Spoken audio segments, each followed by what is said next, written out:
Welcome and thank you for joining us for this website training on how to access and complete the Capital Improvement Incentive, or CII application for ICF-ID Utah Medicaid providers.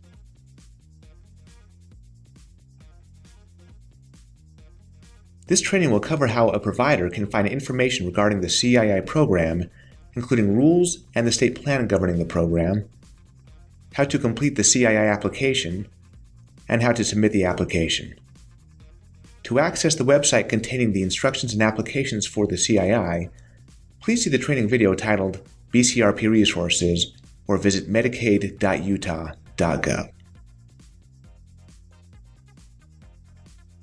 After accessing the Long-Term Care Resources page, scroll to the ICF-ID section and click on the tab Incentive Programs.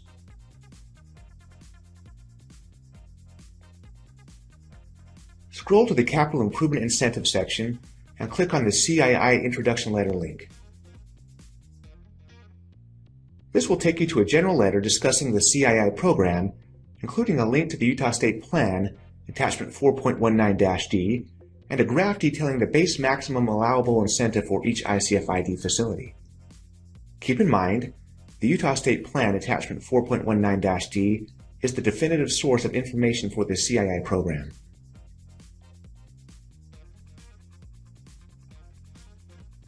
The detailed spreadsheet link will take you to a downloadable Excel spreadsheet. This spreadsheet must be attached as the second page of the application. The spreadsheet contains a drop-down menu for the facility name. Once the correct name has been selected, the facility Medicaid ID will automatically be populated. A similar drop-down menu is located in the category description column for the provider to select which capital category they are seeking reimbursement.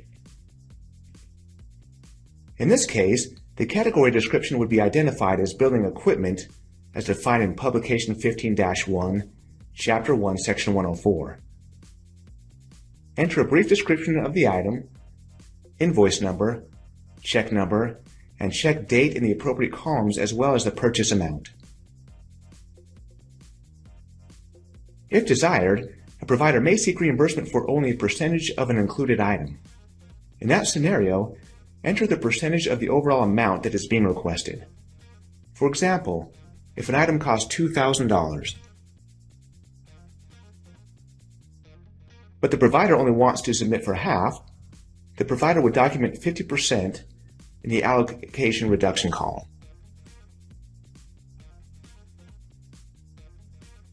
That amount would then be reduced in the amount claimed column and the total.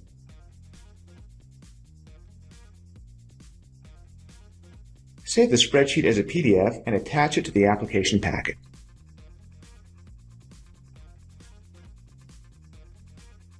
Next, click the CII Form Application link to access and print the application.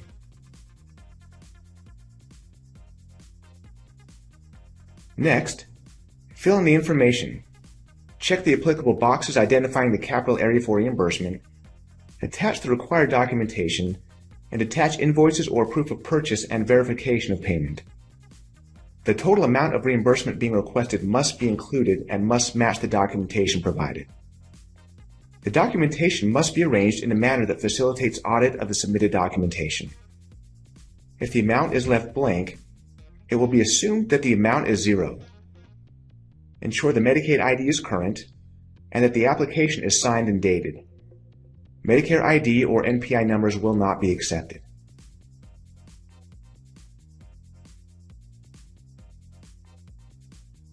The ideal application will have 5 components.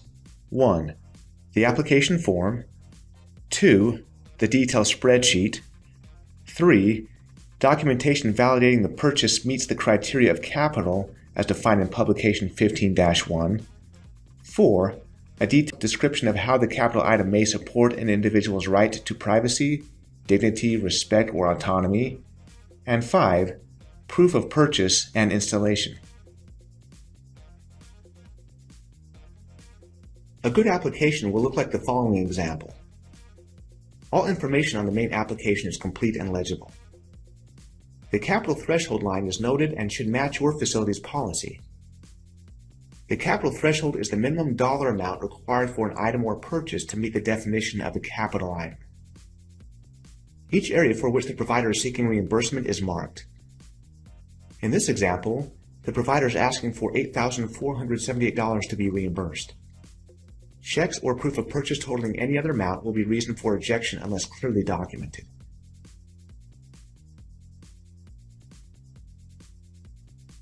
In this example, the provider is seeking reimbursement for new flooring. The total amount requested at the bottom of the detailed spreadsheet must match the amount on the application. Next, the example demonstrates how to describe and identify how the item meets the criteria for capital. In this example, the provider briefly describes the functionality of the carpet and explains how the investment meets criteria for capital. The application requires the provider to reference Publication 15-1 and to justify how the purchase meets the definition of a capital item. The website provides a link to the definition of capital items as defined by CMS using Publication 15-1.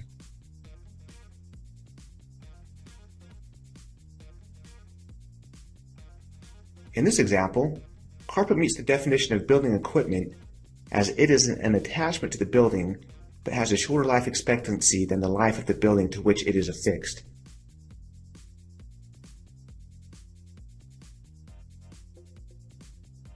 Simply copy and paste the reference from Publication 15-1, cite the reference, and describe how the purchased item meets the Publication 15-1 requirement.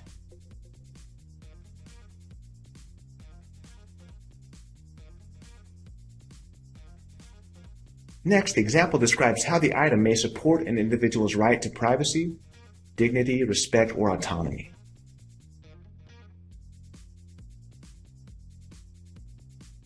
Next, the example demonstrates how to effectively provide invoices and proof of payment. The capital item the provider is seeking to be reimbursed for is the installation of new carpet. We readily know that from the form detail spreadsheet and invoice provided. The invoice is for $8,478. In this case, taxes and shipping are not applicable, but shipping and taxes related to a specific item can be included. Immediately following the invoice, a check matching the exact amount of the invoice is found verifying this purchase. Note: late fees or similar are not reimbursable.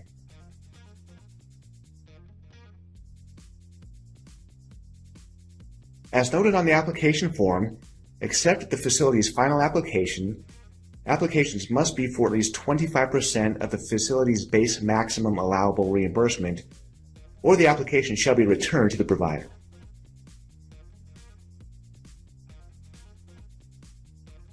Once you have completed the application, email the application to the address found at the bottom of the QII page, or mail to the Utah Department of Health using the provided addresses. Faxes are not accepted. Remember, all applications are due by June 30th.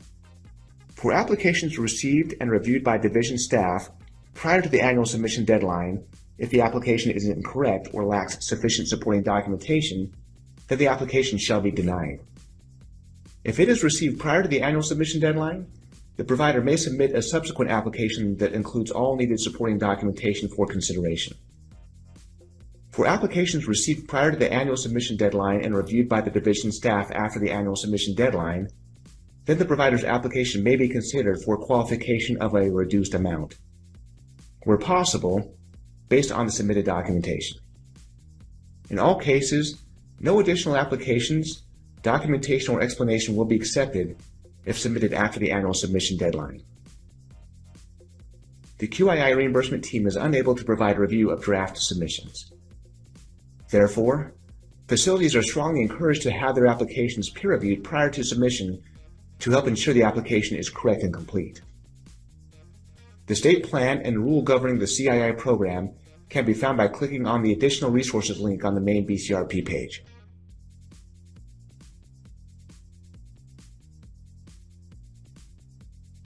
You should become familiar with the governing rules and policies related to this program to ensure submissions are correct.